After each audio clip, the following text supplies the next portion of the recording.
శిష్యరికాన్ని గురించి ఎందుకంత సీరియస్గా మనం నేర్చుకోవాలి అంటే, ఇది తెలియకపోతే మన దేవుడు ఏంటో మనకు తెలియదు. శిష్యరికాన్ని గురించి సరి అయిన అవగాహన మనకు లేకపోతే, నీ గూర్చి నువ్వేం చేస్తున్నావు నీకు సరైన అవగాహన ఉండదు. ఆ భాగాలుగా మనం చూసినప్పుడు మొదటి భాగంగా శిష్యుడు అంటే ఏంటన్న డెఫినేషన్ మనం చూసాం. ఇది మొదటి తరగతి. రెండవది, ఆ పిల్లోడు ఏదైనా వైర్లు కానీ పట్టుకున్నాడంటే ఇంకా అంతే సంగతులు. ఎవరు మీ పిల్లోడు తమ్ముడు? చెప్తాడు ప్రసంగం. మీ అబ్బాయి ఎవరు? కొంత తీయండి, ఎవరు అబ్బాయి?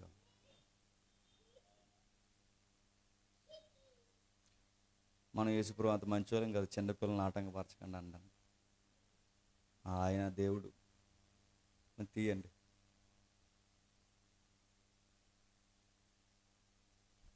సరే, జాగ్రత్తగా కొన్ని సంగతులు విందాం. మొదటిగా శిష్యుడు అంటే ఏంటో చూసాం. రెండవది, ఆ శిష్యుడికి ఉండే గుణలక్షణాలు ఎలా ఉంటాయో రెండో వారంలో మనం చూసాం. తర్వాత శిష్యుని జీవితంలో వాక్యము ఎంత ప్రాముఖ్యమైనదో మూడో భాగంలో మనం చూసాం. ఇక నాలుగవది, శిష్యుని జీవితంలో ప్రభురాత్రి భోజనం అనేది ఆయన జ్ఞాపకం చేసుకోవడంలో ఎంత కీలకమైన పాత్ర పోషిస్తుందో మనం చూసాం. పోయిన వారం కాకుండా అంతకు ముందు వారం నేను చెప్పిన చివరి వారం శిష్యుని జీవితంలో ప్రార్థనా జీవితం ఎట్లా ఉండాలో చూసాం. ఈరోజు అసలు ఎందుకు శిష్యులను తయారు చేయాలి చూద్దాం ఒకసారి. యోహాను సువార్త 17వ అధ్యాయం. యోహాను సువార్త 17వ అధ్యాయం మొదటి వచనం నుంచి చూద్దాం. యేసు ఈ మాటలు చెప్పి ఆకాశం వైపు కనులెత్తి ఇట్లనెను, తండ్రి, నా గడియ వచ్చి ఉన్నది. నీ కుమారుడు నిన్ను మహిమపరచునట్లు నీ కుమారుని మహిమపరచుము. నీవు నీ కుమారునికి ఇచ్చిన వారందరికీ ఆయన నిత్యజీవం అనుగ్రహించినట్లు సర్వ శరీరుల మీదను ఆయనకు అధికారం ఇచ్చితివి. అద్వితీయ సత్యదేవుడైన నిన్నును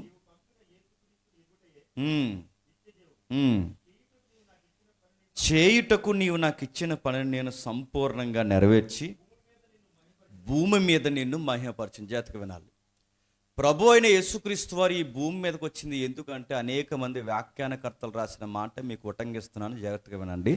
ఆయన సంఘాలు కట్టడానికి రాలేదు. మరలా ప్రభు అయిన యేసుక్రీస్తు వారు ఈ భూమి మీదకి వచ్చింది దేనికంటే, సంఘం కట్టడానికి కాదు, శిష్యులను తయారు చేయడానికి వచ్చాడు. మరి సంఘాన్ని ఎవరు కట్టారు? శిష్యులు కట్టారు. అంటే ఆయన ప్రధానంగా తయారు చేయాలనుకున్నది సంఘాలను కాదు, కానీ శిష్యులను తయారు చేయాలనుకున్నది. చేయుటకు నీవు నాకు ఇచ్చిన పని నేను సంపూర్ణంగా నెరవేర్చానన్న ఆ పదాల యొక్క అర్థం ఏంటి చెప్పనా? తండ్రి అయిన దేవుడు కుమారుడైన దేవుడికి చేయుటకిచ్చిన పని ఏంటంటే, ఈ భూమి మీద శిష్యుల్ని తయారు చేయడం. చేయుటకు నీవు నాకు ఇచ్చిన పని అనగానే చాలామంది ఏమనుకున్నారంటే సువార్త చేయడం మాత్రం అనుకుంటున్నారు. కాదు, అది సువార్త చేయడం మాత్రం అనుకుని చాలా ప్రాంతాల్లో వాళ్ళు ఏమనుకున్నారంటే, ఇతర సమీప గ్రామాల్లో సువార్త చెప్పి వచ్చేస్తే సరిపోద్ది అనుకుంటున్నారు. కాదు, సువార్త చేయడం కాదు, సువార్త చేయించడం కాదు, అది వద్దని కాదు. దాని అర్థం, మొట్టమొదట ప్రభువు నేర్పుతున్న బోధన విధానంలో లేదా తన శిష్య గణాంగానికి నేర్పుతున్నది ఏంటంటే, మనుషుల్ని తయారు చేయాలి. వాళ్ళని ఎలా తయారు చేయాలి, ఎందుకు తయారు చేయాలి, వీళ్ళ వలన దేనికి ఉపయోగం, అసలు దేవుడు ఎందుకు మనుషుల్ని ఎలా తయారు చేయమంటున్నాడు, శిష్యరికాన్ని కూర్చిన మౌలికమైన సత్యాలు ఏంటి. కొన్ని వారాలుగా మనం చూస్తున్నప్పుడు శిష్యులను తయారు చేయడం అంటే ప్రార్థన నేర్పించడమే కాదు, రొట్టె విరవడం నేర్పించడమే కాదు, సహవాసంలో కూర్చోబెట్టడమే కాదు, సువార్త చేయించడమే కాదు, అన్నిటికన్నా ప్రాముఖ్యమైనవి కొన్ని ఉన్నాయి. ఈరోజు మన చివరి వారం ఈ భాగాలకు కొంచెం జాగ్రత్తగా వినండి. కొంచెం 10 నిమిషాలు అటు ఇటు అయినా కొంచెం ఓపికగా వినండి. అయితే ఏం చెప్పాలనుకుంటున్నాడు దీని గురించి, ఎందుకు శిష్యులను తయారు చేయాలో ఒక్కసారి లూకాసు సువార్త చూడండి. ఒకసారి లూకాసు సువార్త 9వ అధ్యాయం. లూకాసు సువార్త 9వ అధ్యాయం మొదటి 2 వచనాలు. ఆయన తన 12 మంది శిష్యులను పిలిచి సమస్తమైన దయ్యాల మీద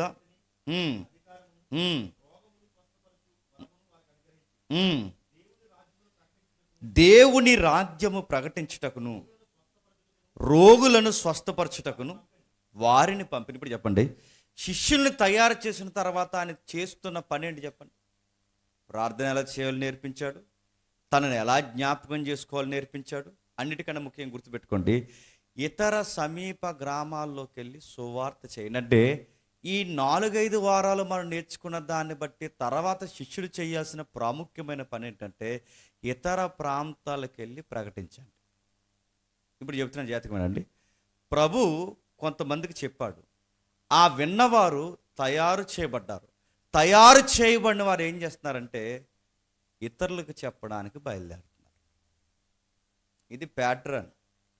సంఘానికి వస్తున్న ప్రతి ఒక్క విశ్వాసి, స్త్రీ అయినా పురుషుడైనా నేర్చుకోవాల్సింది ఏంటంటే పులిపేటి మీద నిలబడి ఒక దైవజనుడు వారమంతా మీకు సరిపోయే వాక్యాన్ని చెబితే మీరు నేర్చుకొని, అంటే ప్రార్థనలో బలపడి, సహవాసంలో బలపడి, ఆయన జ్ఞాపకం చేసుకొని ఇలా తయారు చేయబడిన సగటు విశ్వాసి బయటికి పోయి సోమవారం నుండి శనివారం వరకు చేయాల్సిన పని ఏంటంటే నువ్వు గృహ దర్శనాలు చేస్తావో, ఇది తిరుగుతావో, స్నేహితులతో ఉంటావో, నువ్వేం చేస్తావో తెలియదు, కానీ మొత్తం మీద ఇక్కడ ఉన్న వాక్యాన్ని ఇతరులకు చెప్పాలి.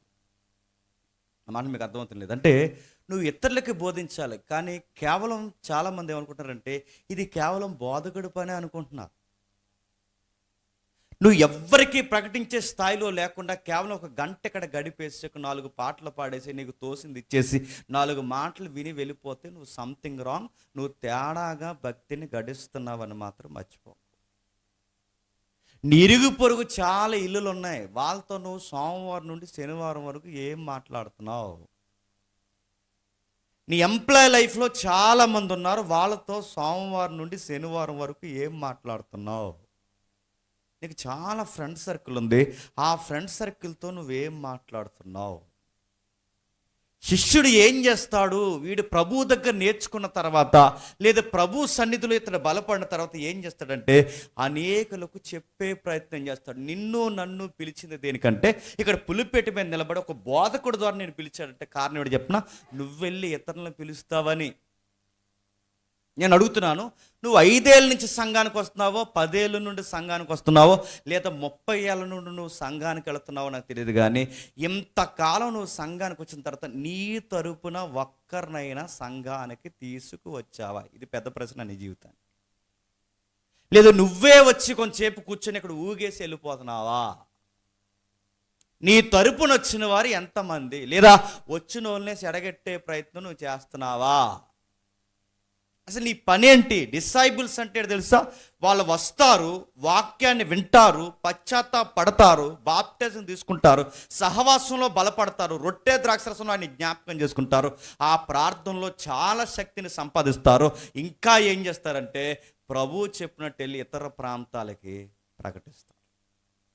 చాలామంది క్లైమ్ చేస్తూ ఏమన్నారంటే ఈ వచనాన్ని, ఇది అందరికి కాదండి, కేవలం 12 మంది శిష్యులకి అన్నారు. ఒకవేళ 12 మంది శిష్యులకి పని అనుకుంటుంటే ప్రకటించే పని కేవలం ఎల్డర్స్కి, లేదా ప్రకటించే పని కేవలం కాపర్లకి అనుకుంటే ఆ 10వ అధ్యాయంలో ఏం చెప్తున్నారు చూడండి ఒకసారి. అదే లూకా సువార్త, జాగ్రత్తగా వినండి, చాలా మంచి సంగతులు ఉన్నాయి, జాగ్రత్తగా వినండి. లూకా సువార్త 10వ అధ్యాయం, లూకా సువార్త 10వ అధ్యాయం మొదటి వచనాలు చూడండి. అటు తర్వాత ప్రభువు 70 మంది ఇతరులను నియమించి తాను ఎల్లబో ప్రతి ఊరికి ప్రతి చోటుకి తనకంటే ముందుగా ఇద్దరిద్దరిని పంపించాడు. దేనికి పంపిస్తున్నాడు చెప్పండి? 9వ అధ్యాయంలో కేవలం ఇది 12 మంది శిష్యులకు అనుకుంటే, మరి 10వ అధ్యాయంలో ఎవరు చెప్తున్నాడు? అందరికీ. ఆ రోజుల్లో ఆయన దగ్గర ఉన్న 70 మందికి ఇద్దరిద్దరిని జోడించి వెళ్ళండి, ఇతర సమీప గ్రామాల్లో ప్రతి చోటికి వెళ్ళి నాకన్నా ముందుగా పైలట్లుగా పనిచేసి నా గురించి చెప్పండి, నా గురించి ఇతర ప్రాంతాల్లో మాట్లాడంటే. ఎవరైనా ఒకడు క్రైస్తవుడయ్యాడంటే వాడు చేసే పని ఏంటి చెప్పినా, మొట్టమొదట బయటికి వెళ్తాడు. ఎక్కడికి వెళ్తాడు? ఈ వారమంతా ఈ ఆదివారం నేర్చుకున్నవాడు సోమవారం బయటికి వెళ్తాడు. బయటికి వెళ్ళి ఏం చేస్తాడంటే తన ప్రభువుని గురించి చెప్తాడు. కానీ బాధాకరమైన విషయం ఏంటి చెప్పినా, మీరు బయటికి వెళ్ళినా మీకు కూడా ఎవరు రావాలి చెప్పండి? పాస్టర్ గారే రావాలి, మీరు మీకు అది జబ్బది. ఆయన రాడేంటంటే నేను అడుగుతున్నాను, ఆయన ఎందుకు రాడు అడుగుతున్నాను. ఆయన వచ్చాడు, నీకు చెప్పాడు, నువ్వెళ్ళి ఏం చేయాలి? ఇతరులకు వెళ్ళి చెప్పాలి. ఆయన నేర్పిస్తున్నాడు చూడండి, ఆయన ప్రకటిస్తున్నాడు చూడండి. నేను మీకు చెప్పాను, నాకన్నా ముందుగా మీరెళ్ళి చెప్పండి. ఎవరిని గురించి చెప్పాలి? ఇదిగో ప్రభువును గురించి చెప్పాలి. ఇతర సమీప గ్రామాల్లో అంటే 12 మంది శిష్యుల్ని అందుకే పంపాడు, 70 మందిని అందుకే పంపాడు. ఇంకా ఒకవేళ ఇది డౌట్గా ఉంటే ఇది కేవలం 12 మందికి ఆ రోజు 70 మందికి అనుకుంటే, మత్తయి సువార్త చివరి అధ్యాయంకి వచ్చేసరికి ఏం చెప్పాడండి? వెళ్ళండి, ఇతర సమీప గ్రామాల్లోకి వెళ్ళి సర్వలోకానికి సర్వ సృష్టికి వెళ్ళి అనేకులను మీరు తయారు చేస్తారు. ఇప్పుడు చెప్పండి, ఇది అందరికీ, ఇది నీకు ఇది కేవలం పాస్టర్ గారు ఒక్కరికే కాదు, ఇది కేవలం సంఘ పెద్దలు ఒక్కరికే కాదు. ఇక్కడికి వచ్చిన ప్రతి ఒక్కరు చేయాల్సిన పని ఏంటంటే, నువ్వు క్రైస్తవుడు అయితే నిన్ను ప్రభు తయారు చేస్తే చెప్పండి, నువ్వు మరొకరిని తయారు చేయడానికి తీసుకురావాలి. ఇంకా మీకు బ్రైట్గా అర్థం కావాలి అంటే ఎలా తయారు చేస్తారో కొంచెం ప్యాటర్న్ మీకు జ్ఞాపకం చేసి ఇంకా ముందుకు వెళ్తాను. మొట్టమొదట పిలవాలి. ప్రభు ఏం చేశాడు చెప్పండి? మొట్టమొదటి శిష్యులను పిలిచాడు, సముద్రం ఒడ్డుకి వెళ్ళి పిలిచాడు, పట్నాల వీధుల్లోండి పిలిచాడు, సుంకపు మెట్ట దగ్గర ఉన్న వ్యక్తులను పిలిచాడు. ఆయన పిలిచాడు. మొట్టమొదట ఒక వ్యక్తిని ఎలా పిలవాలి అంటే, అరే రారా కొన్ని విషయాలు ప్రభు దగ్గర నేర్చుకుందామని పిలవాలి. తర్వాత ఏం చేయాలి? ఆ పిలవబడిన వ్యక్తి కూర్చొని అక్కడ సెంట్ ఎంత పడుతుంది, ఇక్కడ సెంట్ ఎంత పడుతుంది, ఈ ఎదవస్సోది ఏం మాట్లాడకుండా చెప్పండి, సువార్త చెప్పాలి. ఇంకా ఏం చేయాలి? ఆ సువార్త చెప్పిన వాడికి వాక్యంలో, ప్రార్థనలో, పునరుద్ధానంలో వాడిని బలపరచాలి. వాడికి ప్రార్థనా జీవితంలో, వాక్యపు పరిచర్యలో, సహవాసంలో వాడిని బలపరచాలి. ఇది ప్యాటర్న్. అంటే ఒకని ఎలా తయారు చేయాలి? మొట్టమొదట పిలవాలి, పిలిచిన వాడికి సువార్త చెప్పాలి, చెప్పిన వాడికి ప్రార్థనలో, వాక్యంలో, సహవాసంలో, రొట్టె విరుచడంలో వాడిని బలపరచాలి. అలా బలపరిచిన వాడికి ఒక బాధ్యత తెలియకుండానే అప్పగించాలి. ఏంటి చెప్పనా? నేను నిన్ను పిలిచాను చెప్పండి, నువ్వు వెళ్ళి వేరొకరిని పిలవాలి. నేను అడుగుతున్నా, ఈ స్కెల్టన్ మీకు అర్థమైతే మొత్తం బైబిల్ నేరేటివ్ అంతా ఇలాగే నడిచిందండి. సువార్త చూస్తారు ఒకసారి. యోహాను సువార్త, జాగ్రత్తగా యోహాను సువార్త మొదటి అధ్యాయం, యోహాను సువార్త మొదటి అధ్యాయం మొదటి వచనం చూడండి. క్షమించండి, యోహాను సువార్త మొదటి అధ్యాయం 40 వచనం చూడండి. యోహాను మాట విని ఆయనను వెంబడించిన ఇద్దరిలో ఒకరు సీమోను పేతురు యొక్క సహోదరుడైన ఆంద్రే. ఇప్పుడు బాగా వినండి, యోహాను గారిని వెంబడిస్తున్న ఇద్దరు చాలా మంది శిష్యులు ఉన్నారట. ఆయన కూడా ఆ రోజు ఆ ఈదులో నడుస్తున్న వ్యక్తుల్లో ఇద్దరు ఉన్నారట. అందులో ఒక ఆయన ఎవరు? ఆంద్రేయ. ఆంద్రేయకి యోహాను అన్నాడు, ఓయి మీరు వెంబడించాల్సింది నన్ను కాదు, అదిగో లోక పాపములు మోసుకొని పోతున్న దేవుని గొర్రెపిల్ల, ఆయన్ని వెంబడించండి అని ఈ యోహాను యేసుక్రీస్తు వారిని పరిచయం చేస్తే, యోహాను పరిచయం చేసిన యేసుక్రీస్తు వారి దగ్గరికి ఆంద్రేయ వెళ్ళాడు.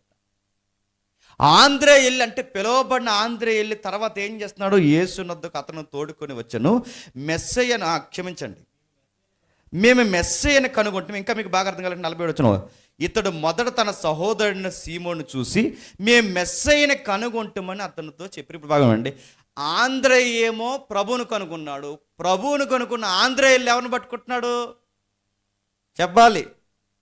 పేతురు పట్టుకుంటున్నాడు. ఇప్పుడు చెప్పండి, ఆంద్రేనేమో యోహాను వెళ్ళి తీసుకెళ్ళి ప్రభువుకు పరిచయం చేస్తే, ఆంద్రే వెళ్ళి పేతురికి ఎవరిని పరిచయం చేస్తున్నాడు?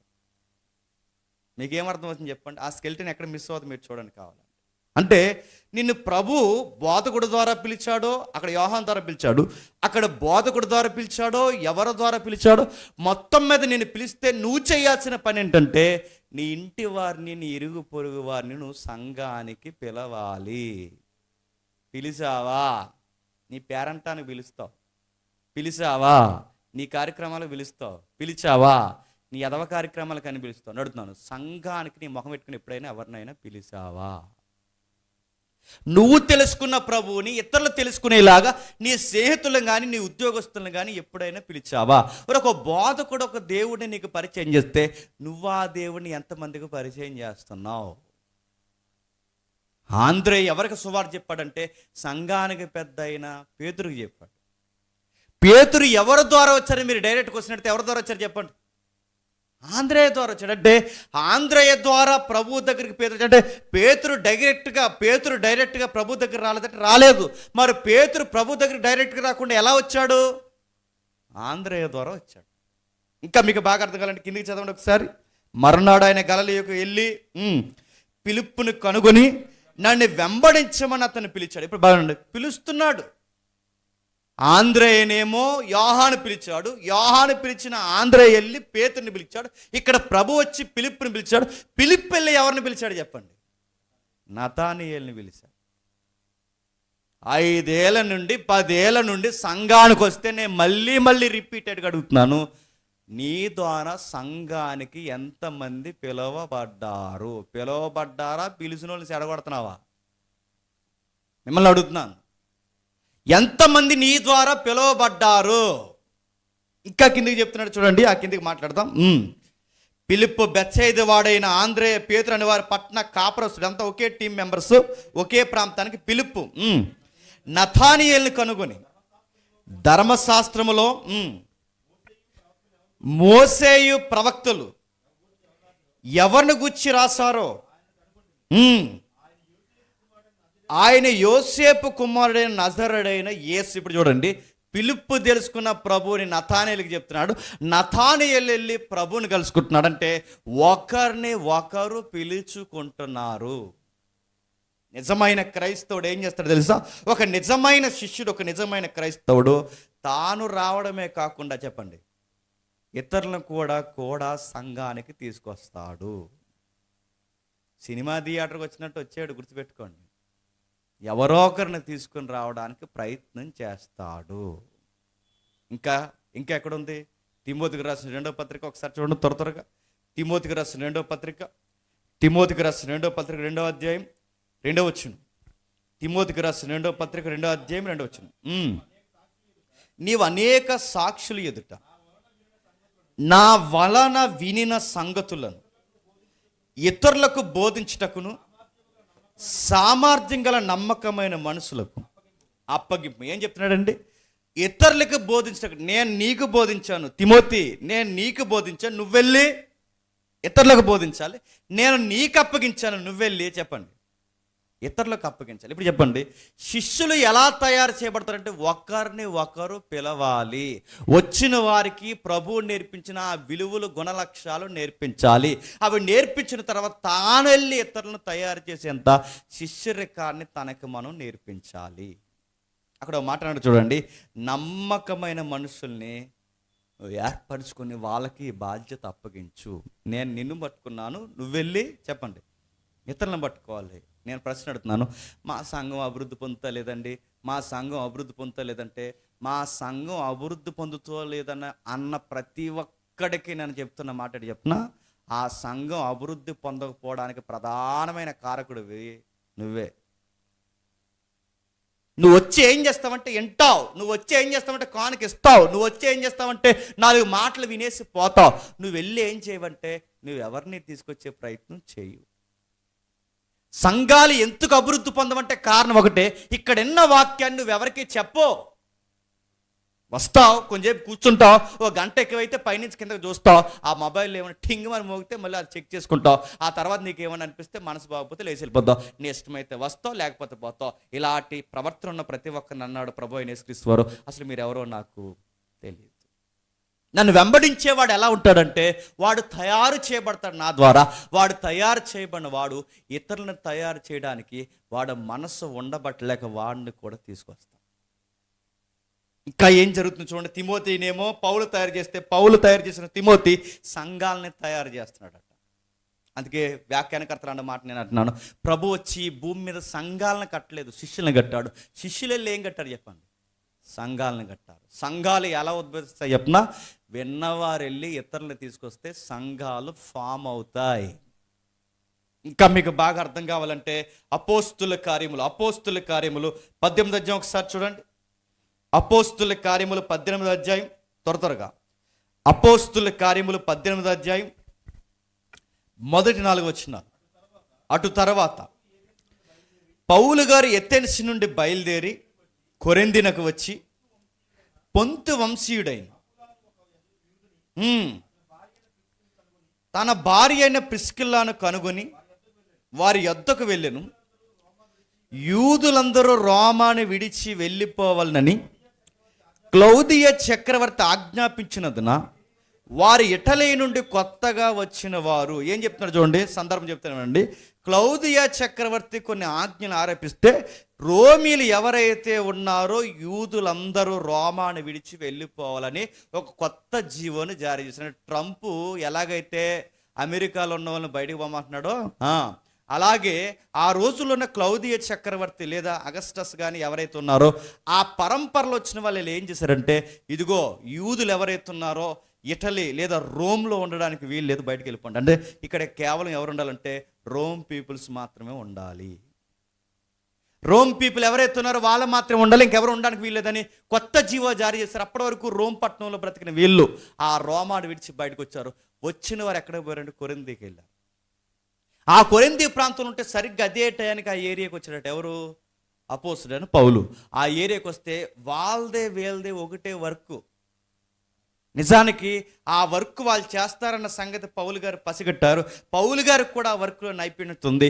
పౌలు గారు కొరింథీకి ఎందుకు వచ్చాడంటే వ్యాపారం అభివృద్ధి పరచుకోవడానికి రాలేదు, బిజినెస్ డెవలప్మెంట్ కోసం రాలేదు. ఆయన బిజినెస్ ఎందుకు చేస్తున్నాడు మరి, లేదా వర్క్ ఎందుకు చేస్తున్నాడంటే కేవలం ఆయన జీవనోపాధి కోసం చేస్తున్నాడు.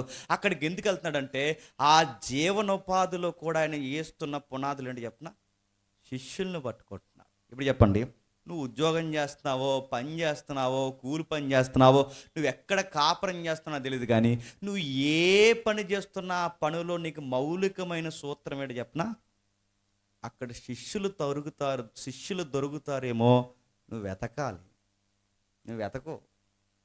అక్కడ నీకు దేవుని పిలుపు నినేవారు ఎవరైనా ఉన్నారేమో వెతకాలి. పౌలు గారు పక్క వర్క్ చేస్తూనే, పౌలు గారు ఆ ఉద్యోగం చేస్తూనే, పౌలు గారు ఆ పని చేస్తూనే ఆ పనిలో ఆయన ఏం వెతుకుతున్నాడు చెప్పండి, దేవుని పిలుపుకి లోబడేవారు ఎవరున్నారని కనుగొని ఈ యజమానుడు చాలా బాగా వింటున్నాడు, అలాగే వీళ్ళ ఆవిడ కూడా చాలా బాగా వినేలా ఉందని ముందు పిలిచాడట, పరిచయం ఏర్పరచుకున్నాడట. మీది నాది ఒకే వర్క్ అన్నాడట. ఆ వర్క్లో పరిచయం ఏర్పడిన తర్వాత ఏమన్నాడట, మన ఇద్దరం కలిసి ఉమ్మడి బిజినెస్ ఎడదాం అనలేదంట. మనమైతే ఏం చేద్దాం చెప్పండి, నీది ఈ పర్సంటేజ్ నాది ఆ పర్సంటేజ్ అనలేదట. మరి ఏం చేశాడు, ఉమ్మడి వ్యాపారాలు పెట్టలేదు. మరి ఏం చేశాడంటే ఆ ఇద్దరితో మాట్లాడి ఆ బిజినెస్ విషయాలు డిస్కషన్ కన్నా ఆయన ఎక్కువ డిస్కషన్ చేసింది ఏంటి చెప్పిన, సువార్త డిస్కషన్ చేశాడు. అతడు ప్రతి విశ్రాంతి దినమున సమాజ మందిరాల్లో తర్కించుచు యూదులను గ్రీస్తు దేశస్థులను ఒప్పించుచు. అంటే ఇప్పుడు ఈ మినిస్ట్రీలో ఆయన కూడా, అంటే ముందు పిలిచాడు, ఆ పిలిచిన వాడిని కూడా ఎంటపెట్టి తిరుగుతున్నాడు. ఆ బోధిస్తున్నప్పుడు వాళ్ళకు కూడా వినిపిస్తున్నాడు. ఈ వినగా వీళ్ళ కూడా ఉన్న వాళ్ళు ఎంత ఎత్తుకు ఎదిగిపోయారంటే పౌలు గారు నేర్పించిన ఎవ్రీ డాక్టరీని నేర్చుకున్న ఒక రోజు ఎంత ఎత్తుకు ఎదిగారు. ఒకసారి అదే 18వ అధ్యాయం 24 వచ్చిన చూడండి. అదే 18వ అధ్యాయం 24 వచ్చిన, అలెగ్జాంద్రియ వాడైన అపోల్లోనకు యూదుడు ఎఫెసీనకు వచ్చును, అతడు విద్వాంసుడును లేఖనముల యందు ప్రవీణుడై ఉండెను. అతడు ప్రభు మార్గం విషయమై ఉపదేశము పొంది తన ఆత్మయందు తీవ్రపడి యోహాను బాప్తిజం మాత్రమే తెలుసుకున్న వాడై యేసును గుర్చిన సంగతులు వివరముగా చెప్పి బోధించుచు సమాజ మందిరముల్లో ధైర్యముగా మాట్లాడిన ఆరంభించిన ఎవరు, విద్వాంసుడు ఇతను ఎవరు, స్కాలర్ ఇతను ఎవడు, థియలాజికల్గా చాలా విషయాలు ఎరిగిన వాడు. ఒక్క మాటలో చెప్పుకోవాలంటే మీరు ఎప్పుడైనా ఇంటికి వెళ్ళిన తర్వాత ఒక వర్తమానం చెప్పాం మీకు వీలైతే వినండి. అపోల్లో అన్నవాడు చిన్నోడు కాదు, ఆయనకు బాగా చదువులో బాగా పండిపోయిన విద్వాంసుడు. మరి ఎంతమంది రాజమండ్రి హిస్టరీ క్లాసులు ఫాలో అవుతున్నారు నాకు తెలియదు, కానీ ఒకవేళ హిస్టరీ క్లాసులు ఫాలో అయితే ఈ పాయింట్ మీకు స్ట్రైక్ అవుద్ది. అపోల్లో అనే ఆయన ఊరకే ఎవరో పిలిస్తే ఈయన సువార్తలోకి రాలేదు. ఆయన పాత నిబంధన బైబిల్ని అలెగ్జాండ్రియా పట్టణంలో ఉన్న లైబ్రరీలో పాత నిబంధన చదివి యేసుక్రీస్తు అని తెలుసుకొని యోహాన్ని పరిచయం చేసుకున్న బోధల్లోకి ఆయన అడుగులేశాడు. జాగ్రత్తగా వినాలి. అంటే ఈయన పాత నిబంధన చదవరు, దాన్నే మీరు పాత నిబంధన చదివినప్పుడు సెప్టెజెంట్ అంటారు, అంటే XXX అనేసి మీకు వేస్తారు. మీరు చూడండి, ఇది వేస్తున్నప్పుడు దీన్ని ఏదైతే ఉందో పాత నిబంధనలో 70 మంది ట్రాన్స్లేషన్ చేసిన పాత నిబంధన పుస్తకం ఉంటుంది. ఆ పుస్తకాన్ని ఆ రోజుల్లో ఎవరైతే ఉన్నారో ఈ గ్రీకు రాజులు చక్రవర్తులు ఎవరైతే ఉన్నారో అన్ని పుస్తకాలు లైబ్రరీలో పెట్టించారు. అలెగ్జాండ్రియా అని చదువుకుంటున్నాగా ఈ అలెగ్జాండ్రియా పట్టణం ఎవరు కట్టింది అంటే అలెగ్జాండర్ కట్టించింది. దెస్సలోనిక అని చదువుకుంటాగా ఆ దెస్సలోనిక సెలోనిక అంటే ఎవరు చెప్పిన అలెగ్జాండ్రియా, క్షమించండి ద గ్రేట్ అలెగ్జాండర్ ఎవరైతే ఉన్నారో వాళ్ళ చెల్లి పేరు మీద ఉన్న పట్టణమే తెస్సలోనిక, సెలోకియా ఆ పదాన్ని. అంటే ఇవన్నీ మనం చూస్తున్నప్పుడు ఇవన్నీ అలెగ్జాండ్రియా ఏరియాలో. అంటే ఈయన ఎవరంటే ఒక గ్రీకు పౌరుడు. ఈయన ఎవరంటే అటు గ్రీకు యూదుల ద్వంద్వ పౌరసత్వం కలిగిన వాడు. అలాంటి ద్వంద్వ పౌరసత్వం కలిగిన ఆయన విద్వాంసుడు. అంటే ఆ రోజుల్లో మీరు హెలెనిజం అనే ఒక సబ్జెక్ట్ ఉంటుంది, వీలైతే వినండి, రాజమండ్రిలో చెప్పిన అక్కడ హిస్టరీ క్లాసులు. హెలెనిజం అంటే అని చెప్పిన గ్రీకులు విద్యను నేర్చుకుంటారు, గ్రీకుల విద్యలో లెక్కలు నేర్చుకుంటారు, వాళ్ళ సంస్కృతి నేర్చుకుంటారు. ఒక్క మాటలు చెప్పాలంటే గ్రీకులు సైన్స్ నేర్చుకుంటారు. అంత సైన్స్లో పండిపోయిన ఇలాంటి పౌరుడు పాత నిబంధన చదివి మారిపోయిన ఆయన పాత నిబంధన చదివాడు కనుక పాత నిబంధన అలా నడిపించి ఎక్కడ నడిపించిందంటే యోహాన్ దగ్గర నడిపించింది. యోహాన్ దగ్గర నడిపిస్తే యోహాను యొక్క సిద్ధాంతాలు బుర్రకెక్కించుకున్న ఆయన పాత నిబంధనలో చూచాయిగా ఉన్న క్రీస్తును ప్రాక్టీస్తూ తిరుగుతుంటే అంతా బాగుంది, కానీ కొన్ని మౌలికమైన డాక్టరీన్స్లో ఆయన తేడాగా ఉంది. ఈ విషయాన్ని ఎవరు పసిగట్టారు చెప్పిన? పౌలు కాదు. ఈ విషయాన్ని ఎవరు పసిగట్టారు చెప్పిన? 12 మంది శిష్యులు కాదు. వీళ్ళ డాక్టర్ అంటే ఇంత విద్వాంసుడు కూడా సిద్ధాంతపరమైన లోపాలతో కొట్టిమిట్టాడుతున్నాడన్న సంగతి ఎవరు పసిగట్టారు చెప్పిన? 2 దంపతులు పసిగట్టారండి. సంఘంలో ఉన్న భార్య భర్తలు ఎవరన్నా ఉంటే నేను అడుగుతున్నాను, మీరు ఎన్ని సంవత్సరాల నుంచి సంఘానికి వస్తారనేది నాకు తెలియదు, కానీ ఒక బోధ మీరు వింటున్నప్పుడు ఇది డాక్ట్రినల్గా రైట్లో ఉందా, రాంగ్లో ఉందా, ప్రకటిస్తున్నవాడు సిద్ధాంతపరంగా ప్రకటిస్తున్నాడు, సిద్ధాంతాన్ని దాటి ప్రకటిస్తున్నాడని కనీసం ఇన్ని సంవత్సరాలు వచ్చిన తర్వాత నువ్వు నీ భార్య కలిసి ఒక ఎదుటి వ్యక్తిని నువ్వు చెక్ చేయలేకపోతున్నావంటే మీరు సంఘానికి దేనికి వస్తున్నారు? ఫంక్షన్కి వస్తున్నారా? మిమ్మల్ని అడుగుతున్నాను, భార్య భర్తల్ని. ఇన్ని సంవత్సరాలు వచ్చి పౌలు లాంటి వ్యక్తి అలాంటి వాక్యాన్ని చెప్తుంటే కొన్ని నెలలు లేదా కొన్ని సంవత్సరాలు పౌలుతో తిరిగితే డాక్టరీలు అన్నీ పట్టుకున్నారట. ఎంతమంది దంపతులు ఉన్నారు? మీరు సిద్ధాంతాల మీద మీకు అవగాహన ఉందా?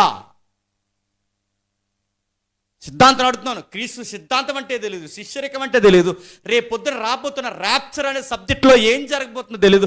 ఎన్నో సిద్ధాంతాలు ఉన్నాయి. మరి దంపతులుగా దేనికి వస్తున్నారు? మీ ఆవిడికి పాట ఇవ్వకపోతే నీ కోపం, మీ ఆయనకి మైక్ ఇవ్వకపోతే నీ కోపం, మీ ఇద్దరిని పిలిచి సన్మానించకపోతే కోపం, మీ ఇద్దరు పేర్లు ప్యాన్ మీద రాయకపోతే కోపం. ఎంత కోపం అని అడుగుతున్నాను. మీ ఇద్దరు వచ్చి ఏం చేశారు? ఆ ఇంటి గొడవలు, ఈ ఇంటి గొడవలు, ఆ ఇంట్లో అంటే అకుల్లో ప్రిస్కలను చూస్తే చీ అంటాడు దేవుడు ఏమనుకుంటున్నారు. వాళ్ళిద్దరిని చూపించి చెయ్యి అంటాడు. ఇది కానీ చూడండి, వాళ్ళిద్దరు కలిసి ఏం చేస్తున్నారు? అంత విద్వాంసుడికి ఏం చేస్తున్నారు చూడండి. వారు ఇంకను క్షమించండి 25 వచనంలో, అతడు ప్రభు మార్గంను గురించి ఉపదేశం గురించి ఆత్మయంతో తీవ్రతపడి యోహాను బాప్టిజాలు ఆయన బోధన గురించి అనేక సంగతులు వివరముగా సమాజ మందిరాల్లో ధైర్యంగా బోధిస్తుంటే అకుల్లో ప్రిస్కిల్లా ఆయన చెప్తున్న ఆ మీటింగ్కి వెళ్ళారంట. ఆ మీటింగ్లో కూర్చుని కుర్రోడు మంచి ఫైర్ మీద ఉన్నాడు, చాలా బాగా చెప్తున్నాడు. ఈయన ఆవేశము, ఆత్మ తీవ్రత చాలా బాగుంది, అంతా బాగుంది, కానీ చివరి సిద్ధాంతాల్లో తేడా కొడుతున్నాడు. అసలు బాప్టిజం విషయంలో, రక్షణ విషయంలో, రాజ్యం విషయంలో ఈయనకి ఇంకా క్లారిటీ ఉంటే బాగుంటుందని వెళ్ళారట. వెళ్ళి ఏం చేశారు? తప్పు చెప్పావు అనలేదట. ఇదిగో రిఫరెన్స్ ఇలా ఉంది, ఆ రిఫరెన్స్ ఎలా ఉండదు, నువ్వు ఇలా మాట్లాడుతున్నావు ఏంటి అనలేదట. సీనియారిటీ పెరిగే కొద్ది జూనియర్స్ని, బాగా వినండి, సీనియారిటీ పెరిగే కొద్ది జూనియర్స్ని ప్రతిదాన్ని తప్పులెట్టుకుంటూ తిరుగుతారు చూసారా? వీళ్ళ సీనియర్లు కాదు, చెప్తున్నాను, వీళ్ళ సీనియర్లు కాదు, వీళ్ళ సంఘానికి ఒక తలపోటు గుర్తుపెట్టుకోండి. అది అలాగెందుకు తీస్తావు, ఇది ఎలాగెందుకు చెప్పావు, ఇదేంటి ఇలా ఉంది, అలా చెప్తాడు ఎవడైనా, ఈ వర్డ్స్ ఉపయోగించవచ్చా? అలా అనలేదు. ఈ అబ్బాయికి తీవ్రత ఉంది, ఈ తీవ్రత ఉన్న అబ్బాయిని రైట్గా గైడ్ చేస్తే సువార్త భలే జరుగుతుంది అబ్బా అని ఆ అబ్బాయిని పట్టుకుని ఏం చేస్తారు తెలుసా? బ్రదర్, పరిచయం పెంచుకున్నారు. బ్రదర్, నీతో విషయం మాట్లాడే మా ఇంటికి డిన్నర్కి వస్తారా అంటే ఆ మాట అక్కడ లేదు, కానీ పరిచయం తీసుకున్నారు. ఆ ఇంటికి తీసుకుని వెళ్ళి వాళ్ళు చేర్చుకున్నట్టు ఇంట్లోకి తీసుకున్నారు. ఆ ఇంటికి వెళ్ళి చేర్చుకున్న తర్వాత మంచి ఫుడ్ పెట్టారు. ఆ మాటల్లో మాటలు కలిపారు. ఎక్కడి నుంచి వచ్చావు? అలెగ్జాండ్రియా ఏరియా నుంచి వచ్చావా? ఆహా, నీకు సిటిజన్షిప్ ఉందా? మాకు కూడా గ్రీన్ కార్డ్ ఏమైనా వస్తుందేమో చూడకపోయావా అనలేదు. మనకు ఎవరైనా అమెరికా నుంచి పరిచయం అయ్యారనుకుంటే ముందు మన కాళ్ళకు సువార్త చెప్పాలని రాదు మైండ్. చెప్పండి, మేము కూడా అమెరికా రావాలంటే ఏం చేయాలి? ఇంగ్లీష్ సముద్రంలోకి దూకే పోతావు. అమెరికా పోని అడుగుతున్నాను. ఎవరైనా నీకు పరిచయం అయితే, ఇతర ప్రాంతాల వాళ్ళ పరిచయం అయితే ఆ ఏరియాని గురించి తెలుసుకోవడం కాదు, వాళ్ళకు బాగా వినండి, వాళ్ళ బ్రతుకుతున్న విధి విధానాల కోసం తెలుసుకోవడం కాదు, వాళ్ళ ఆత్మీయంగా స్థితిగతుల్లో ఎంత ఎత్తుకున్నారని నువ్వు తెలుసుకోవాలి. అకుల ప్రిస్కిల్లా చేస్తున్నది అదే. వాళ్ళు ఏం చేస్తున్నారు చూడండి, చేర్చుకున్నారట. చేర్చుకొని దేవుని మార్గము మరీ పూర్తిగా అతనికి ఇష్టపరిచరి. తర్వాత అతడు అకాయక పోదలిచినప్పుడు అతను చేర్చుకున్న వాళ్ళని సహోదరులకు ప్రోత్సాహపరచు అక్కడ శిష్యులకు లెటర్స్ రాశారు. ఏం పర్లేదు, అన్ని డాక్టర్స్ మనలాగే ఉన్నాయి, ఇతను చేర్చుకోవడానికి ఏం ఇబ్బంది పడకండి అని. ఒక స్కాలర్ని మార్చింది ఎవరో తెలుసా? ఇద్దరు దంపతులు. ఇప్పుడు చెప్పండి, ఈ ఇద్దరు దంపతులు మార్చింది ఎవరు తెలుసా? పౌలు గారు.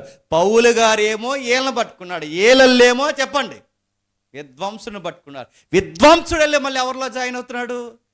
శిష్యుల్లో జాయిన్ అవుతుంది. ఇదే స్కెల్టన్, గుర్తుపెట్టుకోండి.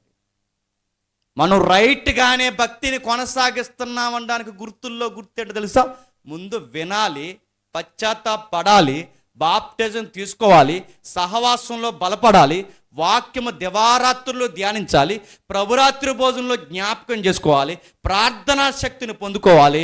ఆ తయారు చేయబడిన నీవు ఇతర ప్రాంతాలకి సువార్త చెప్పడానికి ముందు నీ గడప దాటి బయటికి రావాలి.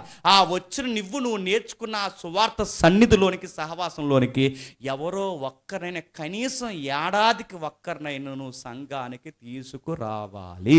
నువ్వు నేర్చుకున్న సత్యము వాడికి కూడా నేర్పించాలి. ఇది ప్యాటర్న్.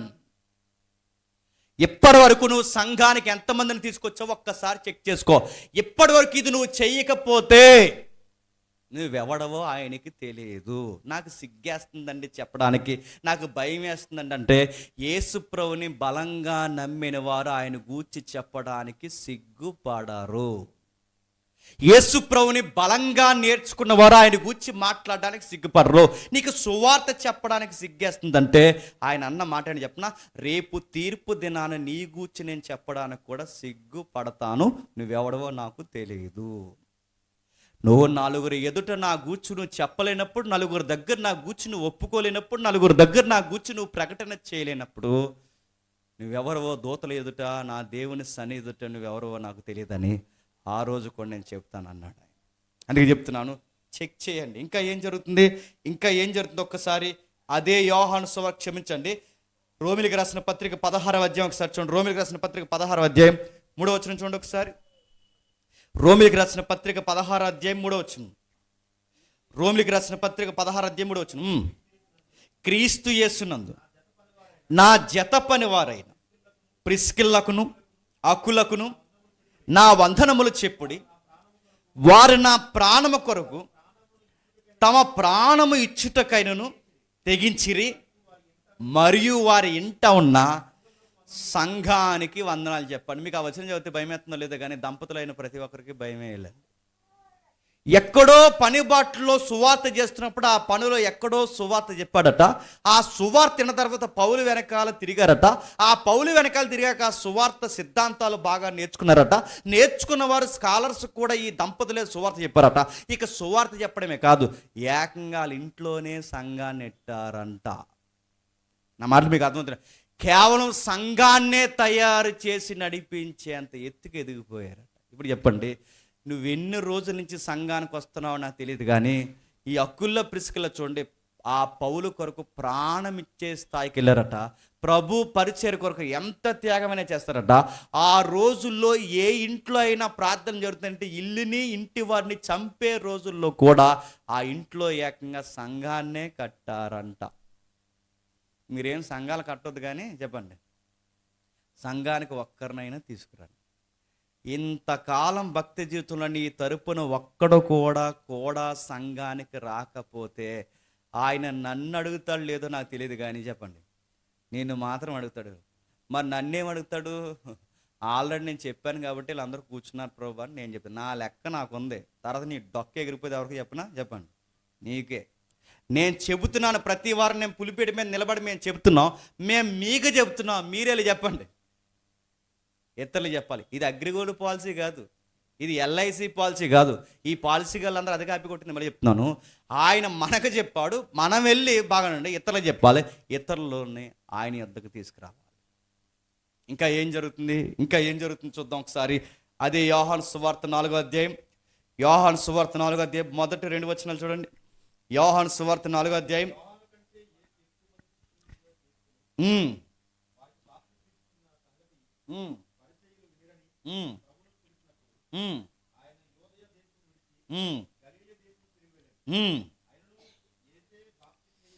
యేసుక్రీస్తు వారు బాప్టిజం ఇయ్యలేదు కానీ ఆయన శిష్యులు ఇచ్చుచుండరి. ఆయన సమరయ మార్గమును వెళ్ళవలసి వచ్చెను గనుక యాకోబు తన కుమారుడిచ్చిన యోసేపుకి ఇచ్చిన భూమి, ఇంకా ఎక్సెట్రా మనం చదువుకుంటే 4వ అధ్యాయం టంగమని మనకు అర్థం కావాలి. సమరయ స్త్రీ సందర్భం, ఆ సమరయ స్త్రీ సందర్భం మనకు తెలుసు. అప్పటికి ఆవిడ ఎంతగా డిస్టర్బెన్స్ అయిపోయిందంటే 5గురిని మార్చింది. అప్పటికి ఎంతమందిని? చాలామంది తగునమ్మని తయారైపోయి 5గురు అంటే 5గురు భర్తలు కాదు, భర్తలు అంటే ఎవరంటే భర్తలు అంటే దేవులని బొంద. భర్తలు అంటే భర్తలే, గుర్తుపెట్టుకుని అక్కడ భర్తలు అంతే భర్తలే. నువ్వు భర్తలు అంటే దేవుళ్ళు, దేవుళ్ళు అంటే భర్తలను పాత నిబంధనలు వచ్చిన కలుపుకు. నువ్వు ఎంత హిస్టారికల్గా తిరగేసుకున్నా టెక్స్ట్ మిస్ అవ్వకుండా వచ్చే మీనింగ్ ఏంటంటే ఆవిడ మార్చింది 5గురిని.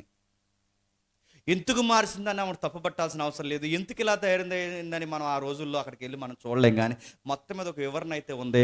బహుశా 5గురితో మోసపోయింది. మొదటోడు స్వార్థానికి ఉన్నాడు, రెండోవాడు స్వార్థానికి ఉన్నాడు. అందరు పురుషులు ఆమె చూసింది ఏంటంటే తన దేహం వాళ్ళకి కావాలి తప్ప తన జీవితం ఏంటో, తన మనసు ఏంటో అర్థం చేసుకునే పురుషుడు ఒక్కడు లేడు. ఇప్పుడు ఉన్నోడు కూడా ఉన్నాడు, ఎన్ని రోజులు ఉంటాడో తెలియదు. సందర్భం వచ్చింది ఇంకో మాట చెప్తున్నాను. ఆడెవడో కొరగాడు తమ్ముడు ఈ సందర్భాన్ని, ఉన్నవాడు ఇప్పుడు ఉన్నవాడు నీవాడు కాదన్న సందర్భాన్ని, నేను ఉన్నవాడినన్న సందర్భాన్ని రెండూ కలిపి ఆ ఉన్నవాడు ఈ ఉన్నవాడు ఒకటన్నాడు. వీడి జ్ఞానం చూస్తే ఈ నియమాలు కూడా అర్థం అవ్వలేదండి. నేను మాసికి ఒక మాట అంటున్నాను, ఏమనుకోకండి. ఉంచుకున్నవాడికి ఉన్నవాడికి తేడా లేదండి. ఈ మాట నేను కావాలని అంటున్నాను, ఏమనుకోకండి. ఉంచుకున్నవాడికి ఉన్నవాడు అన్న దానికి తేడా తెలియకుండా వీళ్ళు స్పీకర్లు అయిపోయారంటే వీళ్ళని ఏమనాలండి? మళ్ళీ వీళ్ళని ఏమన్నా అంటేనట వీళ్ళు వచ్చి మా ఇంటికి వచ్చి కొట్టేస్తారట. మా ఇంటికి వచ్చి అడుగుతున్నాను, ఇవన్నీ చూసే వచ్చాం. వీళ్ళు ఏదో అనుకుంటున్నారు, నేను ఓపెన్గా చెప్పట్లేదు. త్వరలో ఉంది వీళ్ళకి జాతర, మహా జాతర. Wait and see. కొన్ని ఫ్యూ వీక్స్ చూడండి, చూద్దాం. మనకి బాణం ఈ పిల్ల బచ్చాల మీద కదా, డైరెక్ట్ బాణం ఎవరికి చెప్పినా తలకాయలు ఉన్నాయి చూసారా, ఆ తలకాయకే, ఆ తలకాయ సంగతే నేను తెలుస్తాను. ఇప్పుడు మనకు 2 వారాలు అందుబాటులో ఉండవు. అది ఇప్పుడు ఏం స్పందించలేదు. ఈ 2 వారాలు తిరిగి వచ్చేసరికి వీళ్ళు చేయాల్సిన రచ్చ అంతా చేస్తారు. వచ్చిన తర్వాత వీళ్ళకి వేసవికాలం సెలవులు త్వరగానే వస్తాయి. Wait and see. సరే, ఏదో వాగుతున్నారు, కొట్లాట్లు అవి ఇవి నడుతున్నాను, అవన్నీ వదిలొచ్చాం. ఇప్పుడు ఈ పరిసర ప్రాంతాల్లోనికి పెద్దాపురం, కాకినాడ, సామర్లకోట, ఈ నియోజకవర్గంలో ఒకటి పేరు గట్టిగా వినబడుతుంది. ఆడి మావోడే, ఆడి ఏరియాకి కూడా పెద్ద రౌడీ. ఆ బ్యాచ్లో మెంబర్ ఒకప్పుడు చెప్పండి, ఇక్కడ మైకెట్టుకుని పోతున్నాడే ఈడే. నేను మారాను కాబట్టి సువార్థికుని అయ్యాను. మారకపోతే మన ప్రొఫైల్ పిక్చర్ అంతా చెప్పండి అదే నియోజకవర్గం. వీళ్ళు అంటున్నారు నా దగ్గరకు వచ్చి, మేము పెద్ద రౌడీలు, చెప్పండి మీ సంగతి తేలుద్దాం.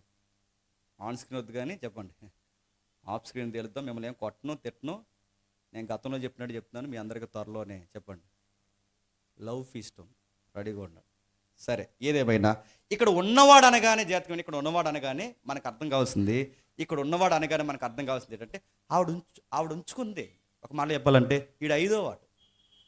ఇప్పుడున్న 5వ వాడు నీవాడు కదంటే ఆవిడ లైఫ్ ఎంత రాడికల్గా ఉందండి. సమాజంలో బాగాలేదు, సంసారంలో బాగాలేదు, ఏ విధంగా మాట్లాడుకోవడానికి బాగాలేదు, ఎక్కడా బాగాలేదు. అలాంటి ఆమెను ప్రభు కలుసుకున్నాడు, సువార్త చెప్పాడు.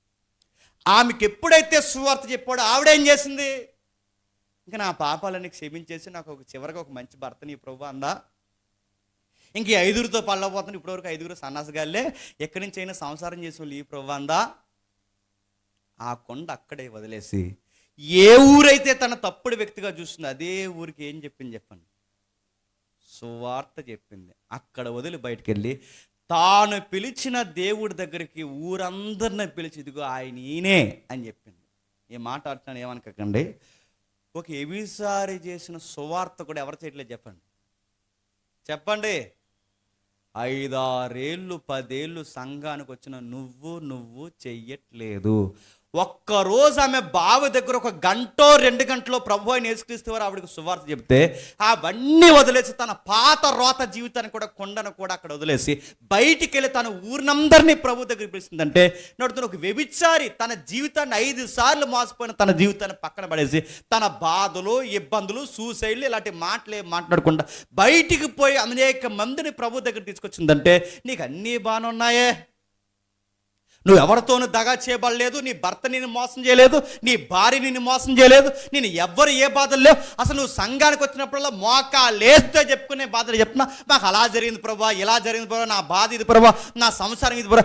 ఎంతసేపు నీ సంసారం కోసమే తప్ప ఆవిడకి ఐదుగురితో సంసారంలో ఉన్న బాధలు ఆవిడకున్న బాధలు ఆవిడకైనా ఉన్నాయి ఇక్కడ? తన సంసార బాధలన్నీ పక్కన పడేసింది, తన ఇబ్బందులన్నీ పక్కన పడేసింది, తన సమస్యలన్నీ పక్కన పడేసింది, అన్నీ పక్కన పడేసింది. కానీ ఆవిడ ఏం చేస్తుందో తెలుసా? గుర్తుపెట్టుకోండి, ఆవిడ ఏం చేస్తుందో చూడండి. తాను విన్న వాక్యాన్ని తన ఊరికి చెప్పడానికి బయలుదేరి. మీరు చూడండి, ఆయన చెబుతున్నాడు, ఆ విన్నవారు వెళ్ళి ఇతరులు చెప్తున్నారు, ఆ విన్న వాళ్ళు వచ్చి చెప్పండి ఆయన దగ్గర తీసుకొస్తారు. ఇంకా మీకు బాగా అర్థం కావాలంటే ఇంటికి వెళ్ళిన తర్వాత చదవండి, టైం అవుతుంది. మీరు యోహాను క్షమించండి, మార్కు సువార్త 5వ అధ్యాయం ఇంటికి వెళ్ళిన తర్వాత చదవండి. అక్కడ ఒక వ్యక్తిని స్వస్థపరుస్తాడు. స్వస్థపరిచిన తర్వాత ఆ వ్యక్తి ఏమంటాడంటే, ప్రభువా నేను కూడా నీ వెంబడి వస్తానంటే అప్పుడు ప్రభు అంటాడు, వద్దు, నువ్వు ఇంటికి వెళ్ళి దేవుడు నీకు చేసినవన్నీ చెప్పండి నీ ఇంటి వారికి, నీ యాజకుడికి చెప్పు. అక్కడ దాని అర్థం ఏంటి చెప్పిన? దేవుడు నీకు చేసినవన్నీ అంటే ఎవరు? దేవుడు అంటే అక్కడ మీకు స్ట్రైక్ అయితే అర్థం అవ్వాలి. ఇప్పుడు ఆయనకు స్వస్థత చేసింది ఎవరు? నేను. ఇప్పుడు నువ్వు దేవుడు నీకు చేసిన వాళ్ళు నీ ఇంటి వారికి చెప్పు అంటున్నాడంటే ఇప్పుడు ఆయన ఎవరి కోసం చెప్పమంటున్నాడు? నా కోసమే చెప్పు. నేను నీకు చేశాను, నువ్వెళ్ళి వాళ్ళకి చెప్పు, వాళ్ళని తెలుసుకున్న తర్వాత నా దగ్గరికి తీసుకురా. నా కూడా తిరగడానికి చూడకు. నువ్వేం చేయాలంటే నేను బోధించిన వాక్యాన్ని వెళ్ళి చెప్పండి నీ ఇంటి వారికి చెప్పు. ఇంకా ఏం జరుగుతుందో త్వరగా మనం చూద్దాం. ఇంకా ఏం జరుగుతుందో ఒకసారి చూడండి. ఇంకా ఏం జరుగుతుందో అపోస్తుల కార్యములు త్వరగా ముగిద్దాం. అపోస్తుల కార్యములు 1వ అధ్యాయం 8వ వచనం. అపోస్తుల కార్యములు 1వ అధ్యాయం 8వ వచనం. అయినను పరిశుద్ధాత్మ మీ మీదకి వచ్చినప్పుడు మీరు శక్తి నొందెదరు గనక మీరు యెరూషలేములోను యోదయ సమరయ దేశముల యందంతటను భూ దిగంతాల వరకు నాకు సాక్షుల యందురు. జాతకం వినాలి. అపోస్తలులను చాలాసార్లు చదివాం మనం, కొంచెం జాతకం వినండి. ప్రభు అయిన యేసుక్రీస్తు వారు ఇంకా భూలోకాన్ని విడిచి పరలోకానికి వెళ్ళిపోతున్న సందర్భం ఇది. ఆయన భూలోకాన్ని విడిచి పరలోకానికి వెళ్ళిపోతున్న టైంలో ఆయన శిష్యులకు చెప్తున్న మాట తెలిసి, ఒకటి ప్రామిస్, 2 ప్రాప్సీ. అంటే ఒకటి ప్రామిస్ ఉంది, 2 ప్రాప్సీ. అంటే ప్రవచనం ఉంది, వాగ్దానం ఉంది. అంటే ఆ 8వ వచనంలో ఒకటి ప్రవచనము, 2 చెప్పండి వాగ్దానం. ప్రవచనము వాగ్దానం ఏంటంటే, ప్రవచనం అంటే జరగబోయేది, వాగ్దానం అంటే మీ ద్వారా నేను ఇది చేయించుకుంటానని వాగ్దానం. అంటే ఈ 2 కలిపి చెప్పాడు. అక్కడ ఏం చెప్పాడు చూడండి, మీరు వెళ్ళి ఇతర ప్రాంతాలకి సువార్త చెయ్యాలి. ఇది ప్రవచనం లేదా వాగ్దానం. ఈ ప్రవచనం వాగ్దానం ఎలా జరిగింది అపోస్తలుల మీ ఇంటికి వెళ్ళి చదవండి. మొట్టమొదటి అధ్యాయం నుంచి 8వ అధ్యాయం వరకు, లేదా మొదటి అధ్యాయం నుంచి 7వ అధ్యాయం వరకు యోధా ప్రాంతంలో సువార్త చేస్తారు. అందరికి అర్థమైనయో లేదో ఈ మాటలు? మొదటి అధ్యాయం నుంచి 7వ అధ్యాయం అంటే ఇక్కడ ప్రవచనం చెప్పాడు. ఇప్పుడు ఈ ప్రవచనం నెరవేరాలి. ఏం ప్రవచనం? యోదయ సమరయ భూదిగంతాలు. యోదయ సమరయ భూదిగంతాలు. అందుకే అపోస్తలుల కార్యం చదువుతున్నప్పుడు మొదటి అధ్యాయం 7వ వచనం నుంచి చెప్పండి యోదయ ప్రాంతంలో సువార్త జరుగుతుంది. రెండవది 8వ అధ్యాయం నుంచి 10వ అధ్యాయం వరకు చెప్పండి సమరయ ప్రాంతాల్లో సువార్త జరుగుతుంది. 10వ అధ్యాయం నుంచి చివరి అధ్యాయం వరకు భూ దిగంతాల వరకు సువార్త జరుగుతుంది. ఇది ప్యాటర్న్. అంటే ప్రవచనం నెరవేరిందంటే ఆ అపోస్తుల కార్యానికి బేస్మెంట్ రెఫరెన్స్ ఏంటంటే 8వ వచనం. ఆ 8వ వచనం యొక్క నెరవేర్పే చెప్పండి అపోస్తుల కార్యం. ఇప్పుడు మీరు జాతకం వినండి. ఈ ప్యాటర్న్ మీకు గుర్తుంటే యోదయ చెప్పండి సమరయ భూదిగంతాలు. మొదటి అధ్యాయం నుంచి 7వ వచనం వరకు యోదయ ప్రాంతం, 8, 9 అధ్యాయులు సమరయ ప్రాంతం, 10వ అధ్యాయం నుంచి చివరి అధ్యాయం వరకు భూదిగంతాల వరకు. కానీ ఈ ప్రవచనం ఎలా నెరవేరిందో ఒక్కసారి మీకు అర్థం కావాలంటే మొదటి అధ్యాయం 7వ వచనం, క్షమించండి మొదటి అధ్యాయం 8వ వచనం చదవండి ఒకసారి. అయినను పరిశుద్ధాత్మ మీ మీదకి వచ్చినప్పుడు మీరు శక్తి నొందెదరు, మీరు యెరూషలేములోను యోదయ సమరయ ప్రాంతములంతటను భూ దిగంతాల వరకు నాకు సాక్షులై ఉందురు. జాతకం వినాలి. నాకు సాక్షులై ఉందురు. ఇప్పుడు జాతకం వినండి. అపోస్తులు ఎక్కడ వరకు సువార్త ప్రకటించారు చెప్పనా? మీకు అపోస్తుల గారిని అర్థమవుద్ది. వీళ్ళు ఎక్కడ వరకు సువార్త ప్రకటించారంటే ఆ రోజుల్లో అపోస్తుల కార్యంలో యోదయ ప్రాంతానికి మాత్రమే సువార్త ప్రకటించారు. మరి తర్వాత ఎవరు ప్రకటించారు? అపోస్తులేమో సంఘానికి ప్రకటిస్తే సంఘం నుంచి స్తెఫను అనే వ్యక్తి 7వ అధ్యాయంలోకి వచ్చి బయటకు వచ్చి మాట్లాడతాడు. బయటకు వచ్చి స్తెఫను ఎప్పుడైతే మాట్లాడాడో, ఇప్పుడు 1వ అధ్యాయం 8వ వచనంలో మాట ప్రవచనం నెరవేరాలిగా. అంతగా ఆ ప్రవచనాన్ని నెరవేర్చడానికి దేవుడు ఏం చేశాడంటే స్తెఫనుని బలిగా తీసుకున్నాడు. స్తెఫనుని ఎప్పుడైతే బలిగా తీసుకున్నాడో, స్తెఫను చావును చూసిన సంఘం ఏమైంది చెప్పండి? చెదిరిపోయింది. ఎప్పుడైతే సంఘం చెదిరిపోయిందో, చెదిరిపోయిన సంఘం 8వ అధ్యాయంలో ఏం చేస్తుందో చూడండి ఒకసారి. 8వ అధ్యాయం మొదటి వచనం. ఆ కాలమందు యెరూషలేములోని సంఘానికి గొప్ప హింస కలిగినందున అపోస్తులు తప్ప అందరూ యోదయ సమరయ దేశముల యందు చెదిరిపోయి భక్తిగల మనుషులు సమాధి చేసి, సౌలైతే మీకు అర్థమవుతుందో లేదో, చెదిరిపోయిన వారు యోదయ సమరయ అంటే మీరు తర్వాత అధ్యాయం చదవండి. చెదిరిపోయిన సంఘం సమరయ ప్రాంతానికి సువార్త చెప్తున్నది ఎవరో తెలుసా? చెదిరిపోయిన సంఘం చెప్తుంది. మరి అపోస్తులు ఎక్కడున్నారు? అపోస్తులు ఎక్కడికి? యెరూషలేము వదిలి ఎక్కడికి వెళ్ళకుండా ఎక్కడున్నారట? యెరూషలేములో ఉన్నారంటే యోదయ ప్రాంతానికేమో 12 మంది శిష్యులు సువార్త చెప్పారు. సమరయ ప్రాంతానికేమో సువార్త ఎవరు చెప్తున్నారు?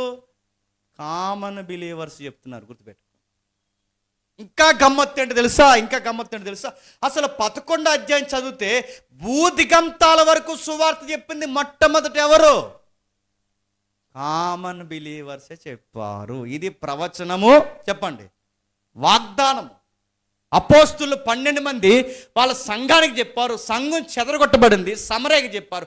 సమరయలు చెప్పిన అక్కడ ఆగిపోకుండా 11వ అధ్యాయం 19వ వచనంకి వచ్చేసరికి గ్రీకు, బాగా వినండి, కుప్రీలకి, కురేనీలకి, ఇంకా గ్రీకులకి, ఇంకా అన్యులకి, ఇంకా భూదిగంతాల వరకు, అంటే కురేనియస్ అని మనకు కనబడుతుంది. అంటే ఆఫ్రికా ఖండంలో ఉన్న ప్రజల వరకు కూడా, ఐగుప్తీలకి కూడా సువార్త చెప్పింది ఎవరు చెప్పినా? కామన్ బిలీవర్స్ చెప్పారు. అపోస్తుల కార్యం యొక్క ప్రవచనం నెరవేర్పు అంటే 1వ అధ్యాయం 8వ వచనంలో ప్రవచనము ప్రామిస్ అయితే, ఆ నెరవేర్చింది, కొనసాగించింది ఎవరు చెప్పినా? శిష్యులు. అంటే 12 మంది శిష్యులు తయారు చేసుకున్న శిష్యులు మిగిలిన ప్రాంతాలకి సువార్త చెప్పారు. అలా సంఘం విస్తరించింది. చెప్పండి, మేము ఇక్కడ 365 రోజులు ఇక్కడ నిలబడి చెప్పినా, లేదా 52 వారాలు ఇక్కడ చెప్పినా, మీరు ఇది ఇక్కడ ఎక్కడే వినేసి ఆ గేటు దగ్గర పోయి మరిసిపోతే ఈ సువార్త ఎప్పటికీ ఎక్కడే ఉంటుంది. మీరు చెప్పకుండా ఇలాగే కొనసాగితే ప్రభువు చేసే మరొక కార్యం ఏంటి చెప్పిన? సంఘాన్ని ఎడగొట్టి, చెదరగొట్టి సువార్తని అవసరమైతే వ్యాపింపజేస్తాడు. ఏ సంఘాలైతే నిద్రపోతాయో ఆ సంఘాలని ఖచ్చితంగా చెదరగొడతాడు. మేము వస్తాము, నీట్గా వస్తాము, మా పౌడర్లో ఫెయిర్ అండ్ లవ్లీలు కదిలిపోకుండా 1 గంట ఇక్కడ కూర్చుని వెళ్ళిపోతామంటే దీనివల్ల ఒరిగేది కరిగేది ఉపయోగం ఏమీ లేదు. సంఘం ఎప్పుడు అభివృద్ధి పొందుతుందంటే, ఎప్పుడు ఏళ్ళే ఎంచుకుంటున్నారు? మీరు ఇంటికి వెళ్ళి చెప్పరు కనుక, మీరే ఎందుకు వస్తున్నారు? ఎవరిని తీసుకురారు కనుక. నేను ఒక ప్రశ్న అడుగుతాను, చెప్పండి. నువ్వు జాయిన్ అవ్వు, మరో 2 జాయిన్ చేయి, ఆ 2 ఇంకో 2 జాయిన్ చేయంటే ఈ దిక్కుమాల పాలసీకి ఎంతమంది జాయిన్ చేస్తారండి? నువ్వు ముందు చిన్న సైజ్ ఆఫీసర్ అవుతావు, తర్వాత అడ్మిన్ అవుతావు, తర్వాత దానికి ఇంకా ఏదో అవుతావు, ఆ తర్వాత ఏదేదో అవుతావు, ఆ తర్వాత నీకు కారు ఎత్తారన్నారట. ఎంతమంది జాయిన్ చేశారు? అగ్రిగోల్డ్ అని తిరిగారు. అగ్రిగోల్డ్లో తెగ జాయిన్ చేస్తారు. చివరికి అగ్రిగోల్డ్ ఏం చేసి అగ్గేసిపోయింది. అగ్రిగోల్డ్ అందరి జీవితాల్లో అగ్గేసిపోయింది. ఇది రామోజీరావు ఏడి, ఆ పార్ట్నర్ ఏడి? ఈ లోకంలో నీకు ఏదైనా కలిసి వస్తుందంటే ఎంతమందిని కూడా తిప్పుకుంటావు. నీకు ఏదైనా ఒక విషయం చెప్తే ఎంతమందికి చెప్పుకుంటూ తిరుగుతావు. నీకు ఏదైనా కలిసి వచ్చే విషయం వస్తే వాళ్ళందరికీ ఎంత ప్రచారం చేస్తావు. నువ్వు అన్నీ చెప్తావు, కానీ నీకు సువార్త చెప్పడానికి జబ్బేంటి? ఎందుకు చెప్పలేదంటే నువ్వేం చెప్తావు చెప్పినా? నాకు సిగ్గేస్తుందండి. ఎందుకు చెప్పట్లేదంటే నాకు రాదండి. ఎందుకు చెప్పట్లేదంటే నాకు తెలియదండి అంటే నేను అడుగుతున్నాను. మరి సంఘానికి ఎందుకు వస్తున్నావు? నువ్వు ఏం నేర్చుకుని వస్తున్నాను? సంఘానికి నీకు తెలియదని ఇన్ని సంవత్సరాలు వచ్చి నాకు సువార్త చెప్పడం రాదంటే సిగ్గేయట్లేదు? నాలా నిలబడి ఇలా మైక్ పెట్టుకుని చెప్పడం కాదు ప్రసంగం అంటే. నువ్వు ఎన్న మాటలు ఫ్రెండ్లీగా వాళ్ళతో పంచుకో, వాళ్ళని పిలువు. ఒకవేళ నీకు చెప్పడం రాకపోతే నువ్వు వచ్చిన స్థలానికి వాళ్ళని కూడా చెప్పండి తీసుకురా. ఇదేమీ చేయకుండా, ఇదేమీ గడించకుండా నేను కేవలం సంఘానికి వస్తున్నాను పోతానంటే నీ భక్తిలో సంథింగ్ రాంగ్. నువ్వు దేవుడికి ఎప్పటికీ నువ్వెవరవో చెప్పండి తెలియదు. నేను తెలుసని నువ్వు అనుకున్నా, ఆయన తెలిసినా అనే మాట చెప్పనా, నీతో నాకు సంబంధము లేదు. ప్రభు వచ్చాడు, శిష్యుల్ని పిలిచాడు, తయారు చేశాడు, ఇతర సమీప గ్రామాల్లోకి వెళ్ళమన్నాడు, బయటికి వెళ్ళి సువార్త చెప్పమన్నాడు. ఆ చెప్పిన వారు ఇతరులను తీసుకొచ్చారు. అందులో ఆంద్రేయ ఉన్నాడు, సమరయ్య ఉన్నాడు, ఫిలిప్ ఉన్నాడు, నతానియేలు ఉన్నాడు, పౌలు ఉన్నాడు, తిమోతి ఉన్నాడు, అక్కులో ఉన్నారు, ప్రిస్కిల్లో ఉన్నారు, సంఘాలు ఉన్నాయి. ఇంకా మాట్లాడుకుంటే 11వ అధ్యాయం వచ్చేసరికి గ్రీకుల్ని అన్యుల్ని కూడా సంఘంలోనికి చెదిరిపోయిన శిష్యులు తీసుకొచ్చేసారు. ఈ సూత్రం మీరు పాటించండి. గిర్రని ఏడాది తిరిగేసరికి మళ్ళీ చెప్తున్నాను, ఈ స్థలం మనకు సరిపోతే ఒట్టు. మీరు చెప్పరు, మీరు మాట్లాడరు, మీరు బయటికి వెళ్ళి సువార్త ప్రకటించరు. కనుక ఎక్కడేసిన గొంగలే చెప్పండి, అక్కడ అన్నట్టు మన సువార్త ఎక్కడికే పరిమితం. చెప్పండి బయటికి వెళ్ళి. మరి బయట సంఘాలలో అందరూ అలా చెప్తున్నారు ఏంటంటే తెగెళ్ళిపోతున్నారు సంఘానికంటే. అక్కడికి ఎందుకు వెళ్తున్నారంటే మనలాగా అక్కడ ఏసీ ఉంటుందని. అక్కడ ఎందుకు వెళ్తున్నారంటే తైలం కొడతారని. అక్కడికి ఎందుకు వెళ్తున్నారంటే జనాలు బాగా వర్షిప్ బాగుంటుందని, ఊగేచ్చని లైట్లు వేసి ఆపేస్తారని. అందుకు వెళ్తారు అక్కడికి. మరి ఎక్కడెందుకు మనకు ఆ అట్రాక్షన్ అంత ఇక్కడ లేదు, మనం చేయలేము. మరి ఇక్కడ సంఘం ఎందుకు అభివృద్ధి పొందట్లేదంటే పులిపేట మీద నిలబడి గంటల గంటలు మేమే అరిసి చచ్చిపోవాలి తప్ప చెప్పండి మీరు వెళ్ళి ఇతరులకి సువార్త చెప్పరు. పైగా ఈ మధ్యకాలంలో గృహ దర్శనానికి వెళ్ళంటారంటే వీళ్ళు తిరిగేసి మళ్ళీ నా మీదకే బాణం పెట్టన్నారట, నువ్వు రావా అన్నారంట. వీటికి నేను వచ్చి వీటికి నువ్వే చేసి, మరి నువ్వేం చేస్తా వెనకాల తెలసొక్క వేసుకుని వెనకాల తిరుగుతావా? నువ్వేం చేద్దాం, నేను చెప్తున్నాను, నువ్వు వెళ్ళి ఇతరులకు చెప్పు, వాళ్ళు వెళ్ళి ఇతరులు చెప్తారు, వాళ్ళందరూ కలిసి సంఘానికి రండి. ఆపదో ఇబ్బందో సమస్య ఉంటే సంఘం అంతా కలిసి వాళ్ళ దగ్గరికి వెళ్దాం, వాళ్ళని దర్శిద్దాం, ప్రార్థన చేద్దాం. నీ బాధ్యత ఏంటి? ఇంకా మీకు బాగా అర్థం కావాలంటే 4 పాయింట్లు చెప్పి నేను ముగిస్తాను. నువ్వు సంఘానికి ఎంత కానుకిస్తున్నావు అన్నది ముఖ్యం కాదు, గుర్తుపెట్టుకోండి. నువ్వు సంఘానికి ఇప్పటి వరకు ఎంతమందిని తీసుకొచ్చావన్నదే దేవుడు నీకు వేసే చివరి ప్రశ్న.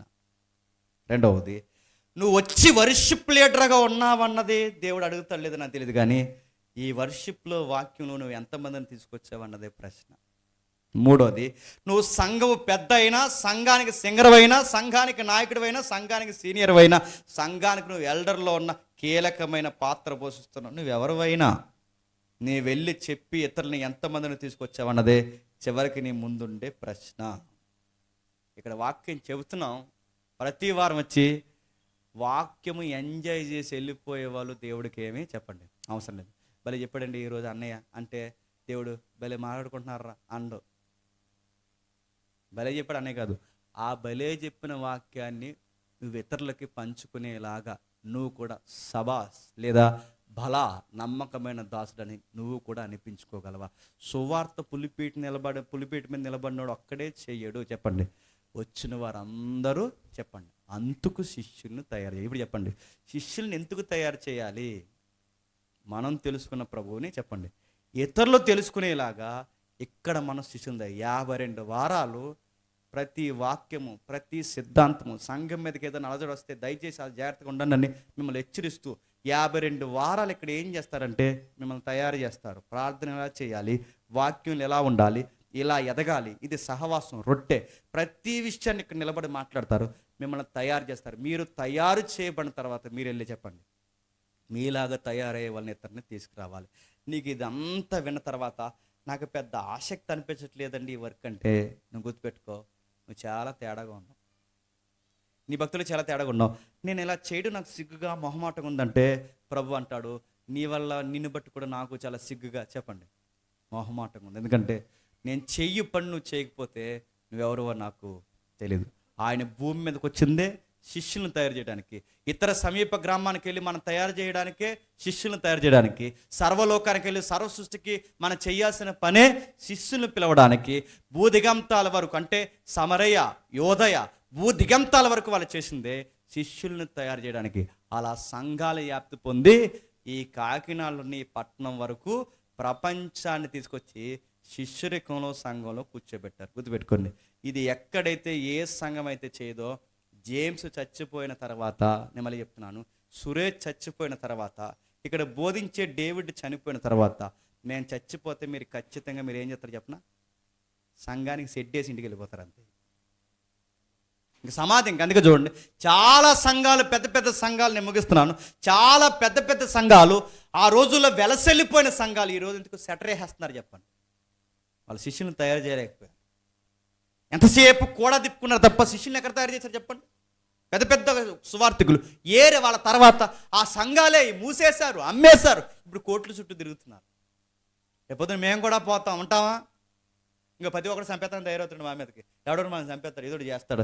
రేపు పొద్దున మేము పోతే పరిస్థితి ఏంటి? ప్రతి ఒక్కరిని అడుగుతున్నారు, రేపు పొద్దున మనం పోతే పరిస్థితి ఏంటి, నా తర్వాత ఏంటి? మేము మిమ్మల్ని తయారు చేస్తాం, మీరు ఇతరులను తయారు చేయకపోతే రేపు పొద్దున నీ సంఘానికి చెప్పండి భవిష్యత్తు ఉండదు. ఒకవేళ మీరు ఇలాగే నిద్రవుతూ ఉంటే, నిద్రపోయిన ప్రతి సంఘాన్ని దేవుడు ఏం చేస్తాడు చెప్పండి? చెదరగొడతాడు, విడగొడతాడు. బయటికి వెళ్ళి సువార్త ప్రకటించలేక అనేక శ్రమలు కూడా నడిపిస్తాడు. దేవా మాకింతకి నీ శ్రమలు వస్తున్నాయి ప్రభు అంటే, నువ్వు సువార్త చేయకుండా సోదంతా చెప్పుకుని నిద్రవుతున్నావు కనుకే శ్రమలు వద్దన్నా మన మీదకి వస్తాయి. మన చెదరగొట్టి సువార్త చేయించడానికే, ప్రతి ప్రాంతానికి తరమడానికే, మనకు సువార్త ప్రకటన భారం తీయడానికి దేవుడు శ్రమలు గుండా నడిపిస్తాడు. అందుకే రేపు నుంచి మీరు ఏం చేస్తారంటే, బాగా వినండి, రేపు నుంచి మీరు ఏం చేస్తారు జేమ్స్ గారు అంటే, ఈ పులిపేట మీద ఎక్కడ చెప్పాం, రేపు నుంచి ఏం చేస్తాను చెప్పండి, మీకు తెలుసు. ఇతర ప్రాంతాలకు పోయి చెప్పండి, మళ్ళీ వారమంతా తిరిగి ఆ ప్రాంతాల్లో సువార్త చెప్పి ఈ వాక్యాన్ని నేర్చుకుంటని కొంతమంది అయినా పిలిచి ఆ పిలువబడిన వారిని సహవాసంలో ఉండండి అని వారమంతా చెప్పి మేము వస్తాం. మరి నువ్వేం చేస్తున్నావు? రేపు నుండి కేరా చెట్టుకుని చెప్పండి పనికి పోయావు, కేరా చెట్టుకుని చెప్పండి ఉద్యోగానికి పోతావు, లేదు ఇంటి దగ్గర వండుకుని ఇంకా కూర తెరిపోతే దానికి ఇంకో 2-3 కూరలు వండుకుని తినేసి పొట్ట పెంచేస్తున్నావు. అంతేనా నువ్వు చేసేది? నువ్వేం చేస్తున్నావు చెప్పండి? మేము ఇది చేస్తున్నాం, మా ధైర్యం మాకుంది, మేము ఈ పని చేస్తున్నాం, మేము తయారు చేస్తున్నాం, మా బాధ్యత మేము నెరవేరుస్తున్నాం. నీ బాధ్యత ఏంటి? మేము సంఘానికి వస్తున్నామండి, అందరికన్నా ముందే వస్తున్నానండి, ఆ బరకాలు కూడా నేనే వేసానండి, ఆ లైటింగ్ స్విచ్ ఫస్ట్ నేనే వేస్తానండి, సౌండ్కి వైరు జాకు నేనే ఎట్టానండి, సురేష్ అన్నికి కెమెరా నేనే సహకరించానండి, తర్వాత నేనే బరకాలు మాట్లాడుతానండి, అన్నీ సే వెరీ గుడ్. కానీ నీ కూడా నీ జీవితంలో బతుకెట్టుకుని ఒక్కడిని కూడా నీలాగా సంఘానికి తీసుకురాకపోతే చెప్పండి, నీ వల్ల ప్రభువుకి ఏం ఉపయోగం లేదు. నువ్వు పిలువబడ్డావు, నువ్వు వెళ్ళి ఇతన్ని పిలువు, అప్పుడు నువ్వు నిజమైన శిష్యరికంలో ఉన్నట్టు. అర్థమైందిగా? ఎన్ని వారాలు చెప్పుకున్నావు? 6 వారాలు. ఈ 6 వారాల్లో పిలువబడ్డాం, పశ్చాత్తాపడిన మనం బాప్టిజాలు ఎందుకు తీసుకున్నావు నేర్చుకున్నాం, ప్రభురాత్రి భోజనంలో వాక్యంలో ఏ విధంగా బలం పొందావు నేర్చుకున్నాం, ప్రార్థనలో ఏ విధంగా స్థిరపడ్డావు నేర్చుకున్నాం, ఇప్పుడు ఇతర ప్రాంతాలకు వెళ్ళి సువార్త చేయాలని నేర్చుకున్నాం. ఈ 6 భాగాలు విన్న తర్వాత ఈ చివరి భాగంలో ఈ బాధ్యతని గుర్తు లేకపోతే ఇక నేను జీవితంలో ఇంకెవడో బాగు చేయడం గుర్తుపెట్టుకో. నువ్వు ప్రభు పని చేయి, ఆయన నీ పని చేస్తాడు.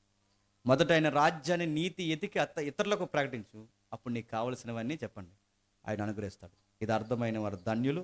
ఎంత చెప్పినా అర్థం కాకపోతే మీ ఆత్మలకు మీరే చెప్పండి ఉత్తరవాదు. అలానే కళ్ళు